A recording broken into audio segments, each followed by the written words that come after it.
Pablo Torre, Kevin Blackistone, Emily Kaplan, and Bill Plaschke returns. So good to see you, Bill. This was happening at the same time Monday night. Cassius Marsh, Mortal Kombat kick, taunt penalty, and Steph Curry celebrating the way he does. Why it's allowed in one league and not in another? Let's go. Very good question. Because it's the no fun league. UCLA played basketball last night, Tony. They're pretty good. Like pretty good. Is the season over already? UCLA national champion. Can we talk about that now?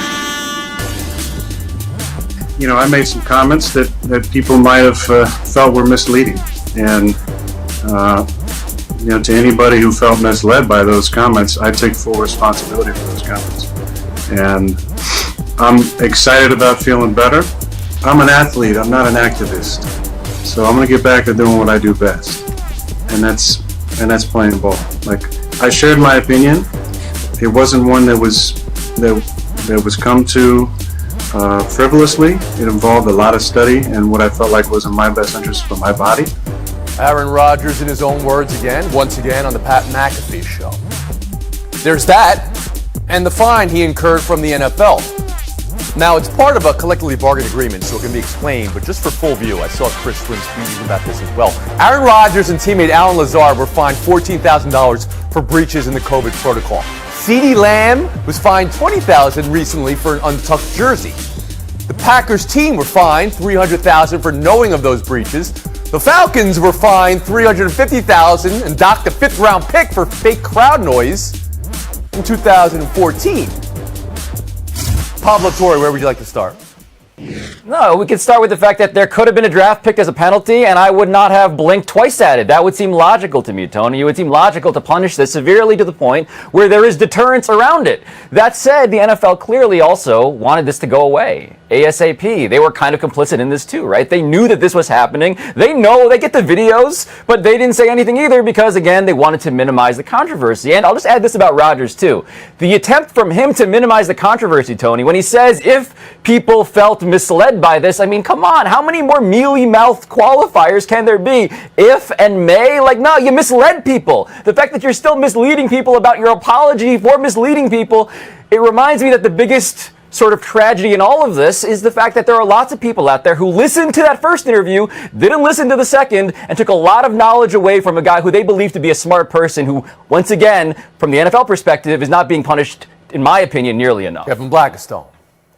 You know, it makes me wonder, after all of the incidents of concussion in the NFL and how the NFL dealt with concussions, how they drag their feet on that whole issue, how much they really value the health of their laborers and the people who have to work with all those athletes. Because here's a guy who we know from this story now, Aaron Rodgers, who's unvaccinated, who was around people without wearing a mask, who broke protocol by going to a Halloween party at which he was not wearing a mask, and yet is allowed to come back into the fold of the NFL and with his team with just a $20,000 fine, and really not having to answer any questions unless you consider you know, McAfee and Hawk to be Huntley and Brinkley of 2021, which they are not. He really needs to stand in front of the press. Yeah, he needs to stand in front of the media right now, really yesterday, and explain himself and take some questions from people like us on this show as to how he could conduct himself as he did. You say he needs to take questions. Do you think he needs to apologize? He's not running for office.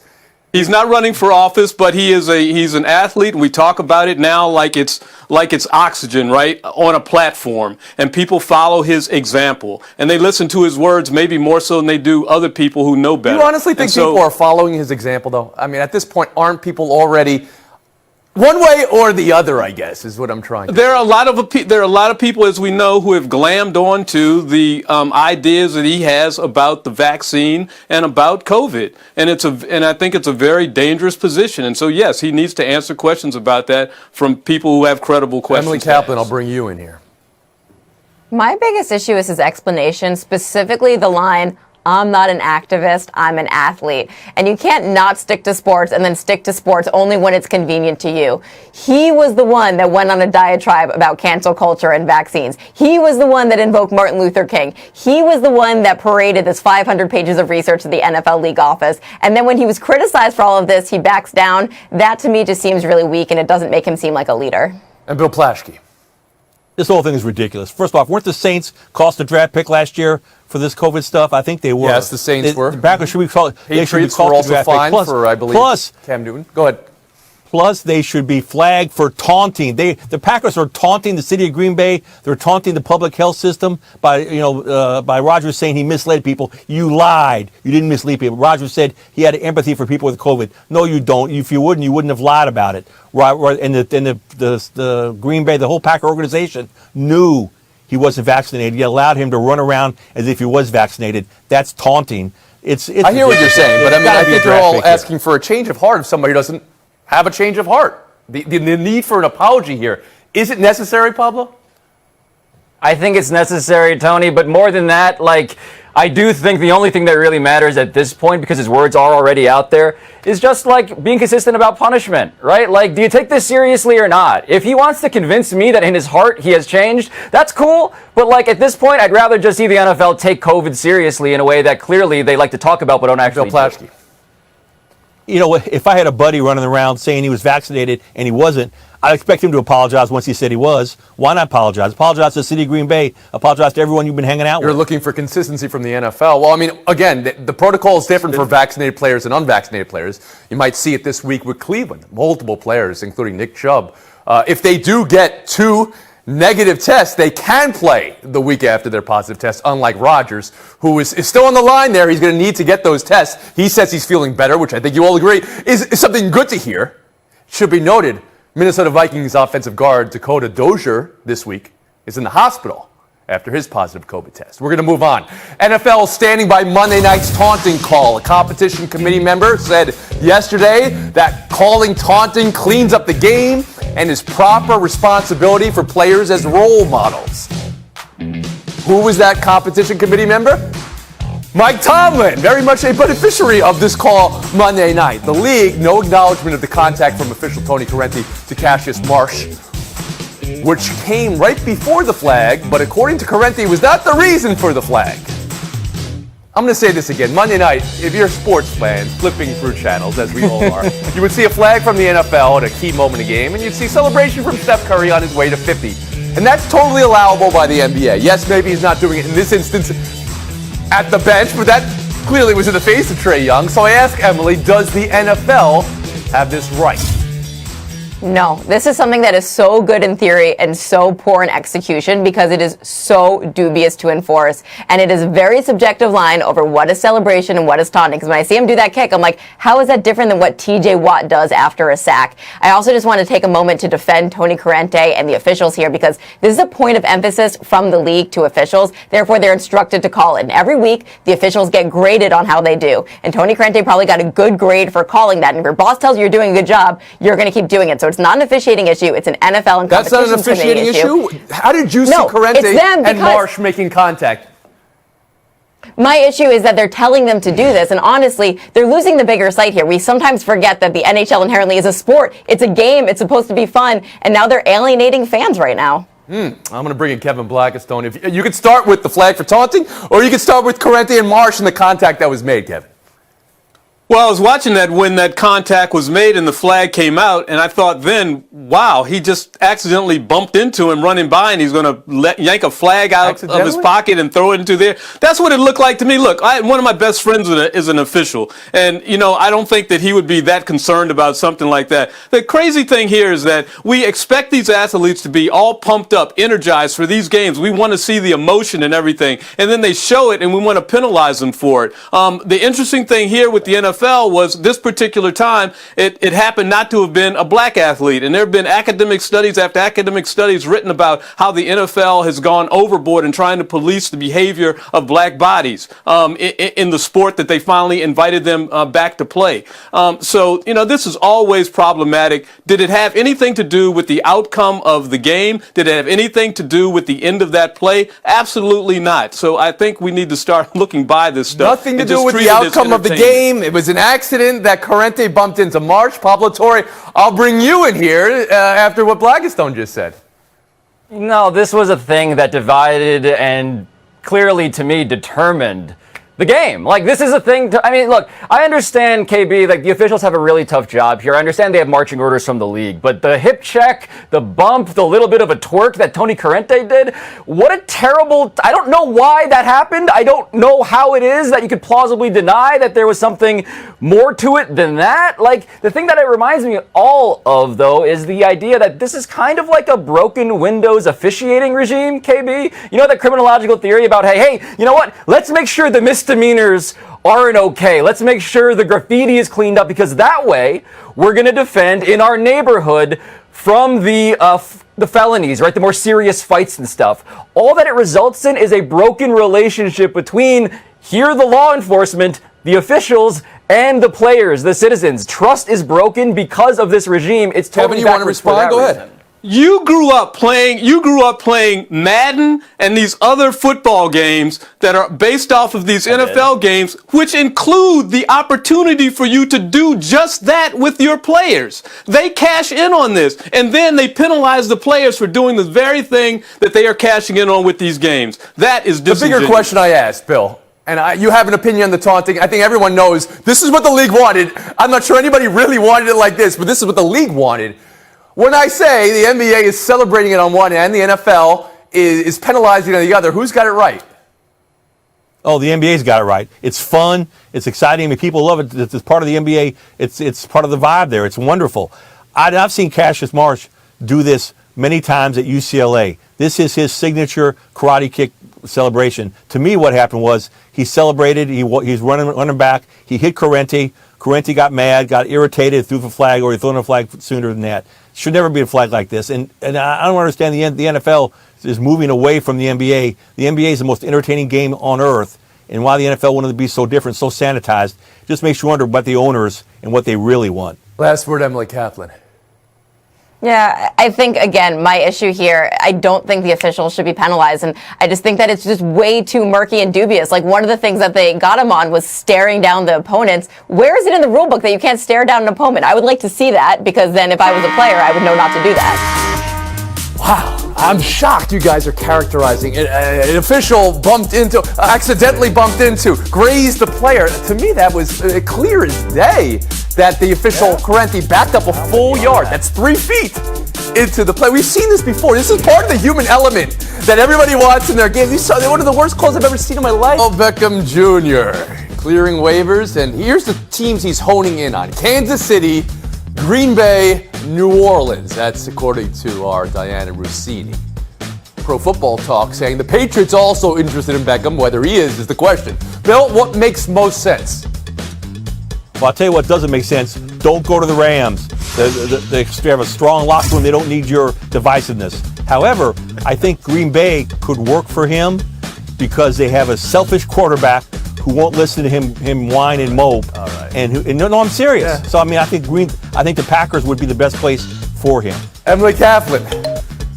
You know, he asked for a trade for the Browns last year when they had a winning record, so it's clear that the number one thing to him is targets. And I think the two teams he gets that with is the Patriots and the New Orleans Saints, who don't have a number one receiver. So I'll pick New Orleans because he gets to go home to Louisiana.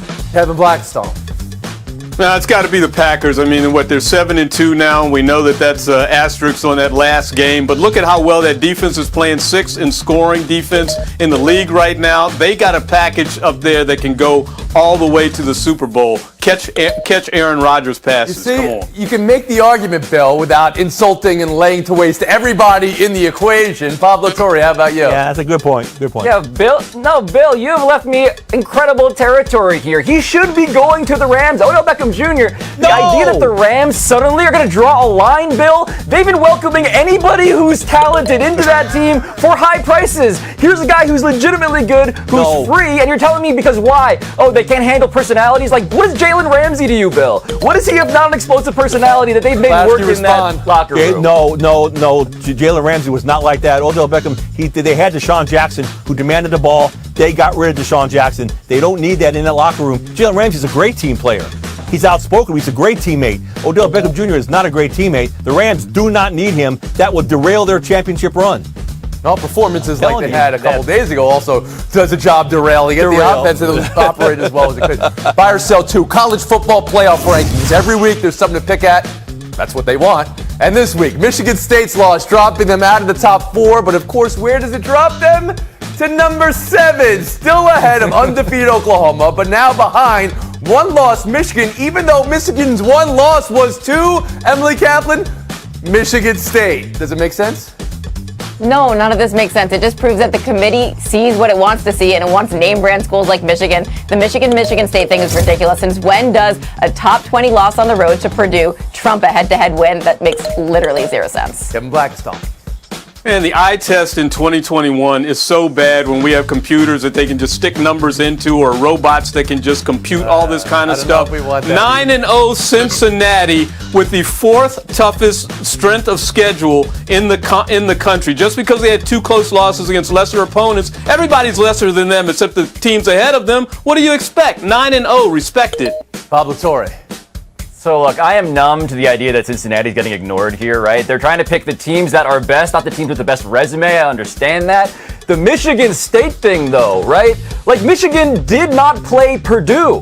It would be one thing if Michigan had also played and blown out Purdue. They didn't. All they have is that one common opponent, each other, and that is embarrassing to get wrong. Don't be numb about Cincinnati, Pablo. Feel it. The Bearcats should be in the top 4.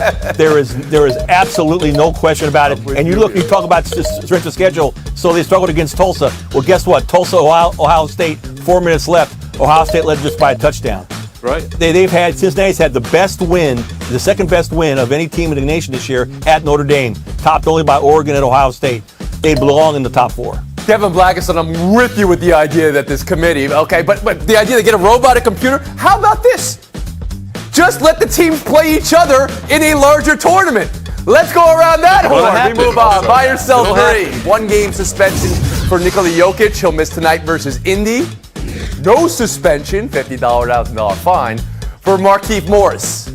Jimmy Butler also getting fined $30,000 for escalation. This photo just hanging in the Louvre right now. Whether this ends or does the exact opposite for the Morris twins versus the Jokic brothers, hey, they're going to meet again November 29. KB, buy or sell Jokic suspension, Morris no suspension.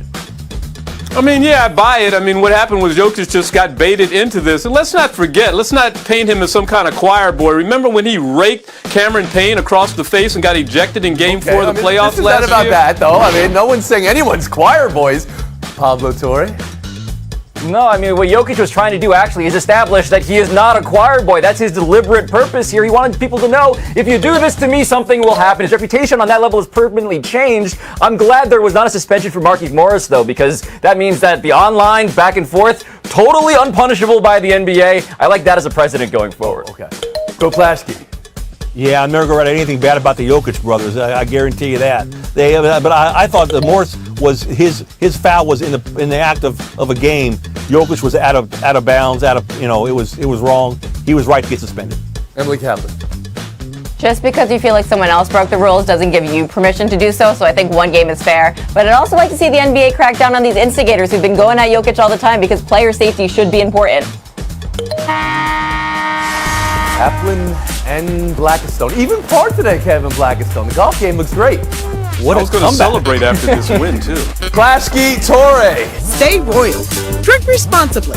Part of happy hour. A Scottie Pippen with something to say about a Michael Jordan. Is it easy to play with a herniated disc or to play with the flu? They always say the worst injury to have is a bad back. Well, I don't see many bad back games, but I do see flu games. So now they're fighting over who went through more, flu game or back injury game. Bill, who deserves more credit, Jordan, Pippen, or Frank Isola for the interview? When one of the greatest players in the NBA goes after the greatest player in the NBA, and the interviewer panders to him and agrees with him, Frankie Ice, baby, Ice, baby. Yes. Yeah, Frank, who is the they there? Who is the they that always says that? Also, as much as I'd like to give credit to Frank, Tony, anyone could have walked up with a microphone to Scottie Pippen and just said anything, and Scottie Pippen would have killed Michael Jordan. Yeah, that's where we are in this relationship right now, but I'm here for it. Bill Plaschke, take 30 seconds of FaceTime. Thank you. Well, if I can't use FaceTime to plug my own book,